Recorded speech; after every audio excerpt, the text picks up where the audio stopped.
హైదరాబాద్‌లో గతంలో BRS government ఉన్నప్పుడు ఎలా ఉండేది సార్? బీఆర్ఎస్ ఉండేది. బీఆర్ఎస్ గవర్నమెంట్ ఉన్నప్పుడు రియల్ ఎస్టేట్ రంగం ఎలా ఉండేది? మిగతా రంగాలు కూడా నేను చెప్పలేను సరితా, బట్ రియల్ ఎస్టేట్ వరకు బాగానే జరిగింది.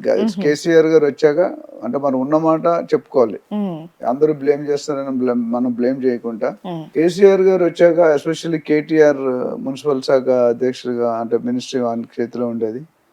అప్పుడున్న ఐఏఎస్ ఆఫీసర్లు కానీ వీళ్ళందరూ కూడా కొన్ని స్కామ్స్ జరిగిన అది పక్కన పెడితే, as far as public is concern, real estate is concern, definite గా ఇయర్ ఆఫ్టర్ ఇయర్ గ్రో అవుతూనే వచ్చింది. ఎక్కడ కూడా లాస్ట్ 10 years లో డ్రాప్ అనేది లేదు.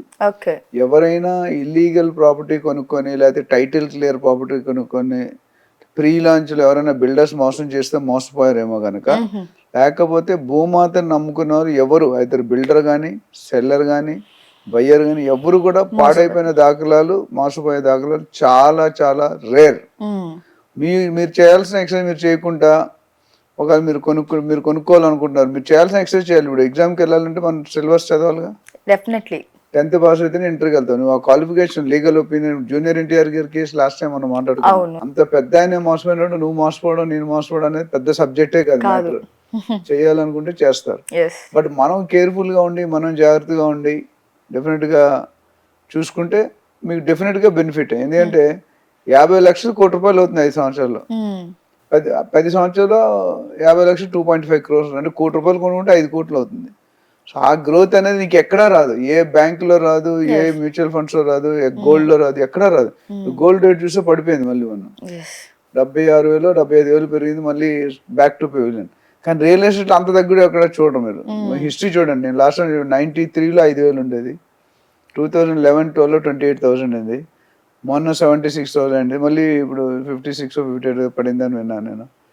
సో ఇది గోల్డ్ అనేది మారుతూ ఉంటుంది. స్టాక్ మార్కెట్ అనేది మొత్తం క్రాష్ అయింది నిన్న మొన్న ఈ ఎలక్షన్ రిజల్ట్స్ వల్ల. అటు నరేంద్ర మోడీ గారు ఫుల్ స్వీప్ చేస్తారన్నారు, ఇక్కడ నుంచి టీడీపీ వైఎస్ఆర్ సగం సగం అన్నారు, కానీ రివర్స్ అయింది. అక్కడ నుంచి 50-50 వచ్చింది, ఇక్కడ క్లీన్ స్వీప్. అంటే నేను ఓడిపోతారు అనుకున్నా కానీ అంతలాగా ఓడిపోతారు అనుకోలేదు. ఎవరైతే మినిస్టర్స్ కొద్దిగా కరెక్ట్ గా చేయలేదు, బాడీ లాంగ్వేజ్ కానీ వాళ్ళ ప్రభావం ఏమైనా పడింది అంటే, ఆఫ్ కోర్స్ లీడర్ ఎలా ఉంటే పిల్లలు కూడా అలాగే, తండ్రి ఎలా ఉంటే కొడుకు అలా ఉంటారు. బట్ ఏంటంటే ఆయన ఉద్దేశం మంచిగా అయింది, కానీ ఒకదాన్ని స్టిక్ అయిపోవడం వల్ల ఆయన ఫెయిల్యూర్స్ ఒక 5 ఫెయిల్యూర్స్ కనిపించాయి. ఆ 5 ఫెయిల్యూర్స్ వల్ల బాగా ఇంపాక్ట్ పడింది. సో అందుకనే మీరు బీఆర్ఎస్ లో చంద్రశేఖరరావు గారు, కేటీఆర్ గారు మినిస్టర్గా ఉన్నప్పుడు, సీఎంగా ఉన్నప్పుడు రియల్ ఎస్టేట్కి బాగా సపోర్ట్ చేశారు, బాగా ప్రిఫరెన్స్ ఇచ్చారు. అయితే వాళ్ళు మిస్టేక్ ఏం చేశారంటే, నేను అంతకుముందు ఒక తండ్రికి 5 కొడుకులు అనుకోండి, పెద్ద కొడుకు బాగా రెస్పాన్సిబిలిటీ ఇచ్చేసి బాగా ఇంపార్టెన్స్ ఇచ్చి బాగా ప్రిఫరెన్స్ ఇచ్చారు, మిగతా 4 కొడుకులు రోడ్డు మీద వదిలేశారు. అదే జరిగింది. అంటే దానికి అర్థం ఏంటంటే, మెయిన్ సిటీలో ఫోకస్ పెట్టి, అది కూడా సిటీలో హైదరాబాద్ ఒక భాగం, వెస్ట్ జోన్ అనే భాగంలో బాగా హైపై కోకాపేట, నియోపాలిస్ అన్ని కూడా 80 కోట్లు 100 కోట్లు వెళ్ళిపోయింది. బట్ మిగతా దాంట్లో 10 కోట్లు కూడా వెళ్ళలేదు. ఇప్పటికీ మీరు చూసుకుంటే ఆ రేట్లు రాలేదు. ఎక్కడ కోకాపేటకు వచ్చిన రేటు ఇంకెక్కడికి రాలేదు. ఇండియాలోనే పెద్ద షాకింగ్ ఫిగర్. ఏపీ ఎలక్షన్ ఎంత ఇంపార్టెంట్ అయిపోయిందంటే, మొత్తం ఎంటైర్ కంట్రీలో AP elections is going to create record create చేస్తారు.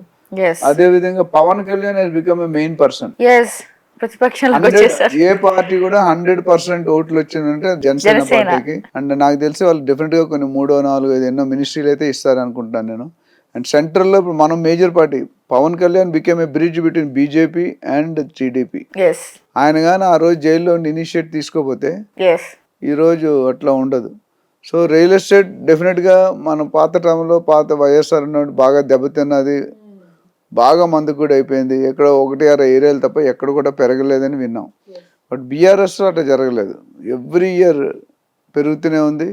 ఇప్పుడున్నా సరే ఆయన పెంచేవాడేమో, బట్ ఆయన కూడా కొన్ని తప్పులు చేసి ఫామ్ హౌస్కి స్టిక్ అయిపోవడం, ధరణి అనేది, ఇలాంటివన్నీ కూడా ఇంపాక్ట్ అయినాయి. So as far as real estate is concerned, it is going to rock. నాకున్న little information and inner circle information, real estate is going to rock. ఇంతవరకు గత 10 సంవత్సరాల్లో ఏ విధంగా అయితే పెరిగిందో దానికి రెట్టింపుగా పెరిగే అవకాశం ఉంది. ఎందుకంటే మనకు ఓఆర్ఆర్ కంప్లీట్ చేయడానికి చాలా టైం పట్టింది.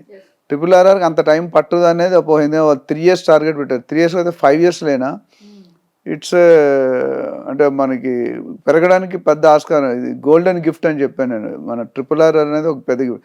ORR అనేది ట్రాఫిక్ తగ్గించింది. RRR అనేది ల్యాండ్ అవైలబిలిటీ ఎక్కువ చేస్తుంది. ఎందుకంటే ORR టు RRR ఇప్పుడు ల్యాండ్ అవైలబిలిటీ ఫర్ సేల్ ఇంతవరకు రాలేదు. ఇప్పుడు ఆ మధ్యలో 30-40 కిలోమీటర్ డయామీటర్లు ఏదైతే వచ్చిందో అది అవైలబుల్ ఉంటే నార్మల్ సామాన్యుడు కొనుక్కునే పరిస్థితి ఉన్నది. సో ఎవరైనా ఇన్వెస్ట్ చేసుకోవాలి, ఇంకా దీని మీద డీటెయిల్స్ కావాలంటే మనల్ని సంప్రదించాలి. ఇప్పుడు ఆపరేషన్ లేకుండానే మోకాళ్లకు ప్లాస్మా ట్రీట్మెంట్, మీ ఆర్థోపెటిక్ సమస్యలన్నిటికీ రోబోటిక్ టెక్నాలజీ ద్వారా తక్కువ ఖర్చుతో శాశ్వత పరిష్కారం, ఫ్రీ కన్సల్టేషన్, ప్రతి ట్రీట్మెంట్ పై 20% డిస్కౌంట్. ఈ ఆఫర్ కొద్ది రోజులు మాత్రమే, త్వరపడండి. V9 hospitals 9281465842.